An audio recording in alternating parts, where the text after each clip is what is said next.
Grabe, umupo sa ere si Chog Moral. Pumakita ng high IQ play na isahan ng kalaban. Gulat na gulat si Chog sa naging tawagan ng referee. Pero imbis na magalit ay pumakitang gilas na lang si Choggy at bumitaw pa ng mga tres. Parang sinagasaan naman ng truck itong binangga ni Direk Duterte. Talagang bagsak mga boss. Meron pang nilockdown defense. Sobrang init ng laban. Nagka-pisikalan. J-Project Boomers versus tumakbo Sokal sa Sinag Liga Asia. Playing off the bench na naman si Chog Moral sa laban na to. Inaatake kagad ng team tumakbo ang depensa ng J-Project. Maagang nakapagtala ng turnover si Ali Mamawag at sinasamantala naman ng mga nakaputi. Easy mid-range pull-up jumper at kumanapa ng top of the key 3-pointer. Last 3 minutes ng first quarter mga boss nang ipasok na si Chog Moral sa laban at nagkakapisikala na sa loob ng hardcourt. Magagaling rin itong mga nakalaban nila Chog Moral. Inaatake lang ng inaatake ang depensa ng J-Project. Nakapagtala na sana ng isang 3-pointer si Chog Moral sa play na to. Ang kaso tinawagan pa ng offensive foul. Ayun na lang ang humusga sa play na to kung offensive foul nga ba o hindi. Sayang pa itong napakagandang assist sana ni Chog Moral pero hindi pa yan na-finish ng kanyang teammate. Natapos ang first quarter na naghahabol ang J-Project Boomers 14-10. Kamunti ka na naman sanang nasayang ang napakagandang pasa dito ni Chog Moral. Buti na lang dahil nandyan si Ali Mamawag, ang finals MVP ng palarong pambansa. Tinamaan pa sa labi si Chog Moral. Talagang nagiging pisikalan na ang laban mga boss. High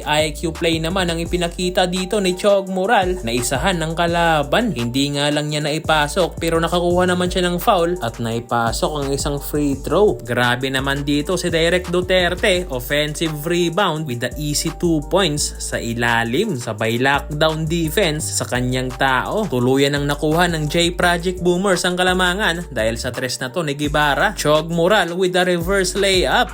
Moral goes reverse and he scores. At matapos niyan mga boss ay eto another highlight play para kay Chog Moral. Moral attacks. Moral lets it fly and that's a highlight. Grabe ang hiyawan ng buong crowd. Takeover mode si Moral dahil nakakuha naman siya ng steal with a driving layup at may kasama pang foul. At nakompleto pa ang 3-point play. At sa next position mga boss ay kumana naman si Chog Moral ng isang tres. Grabe, pumutok na ang batang mamaw. Parang sinagasaan naman ng truck itong binangga ni Direk Duterte. Talagang bagsak mga boss. Natapos ang second quarter mga boss, score na 37-20. Pabor para sa J-Project Boomers.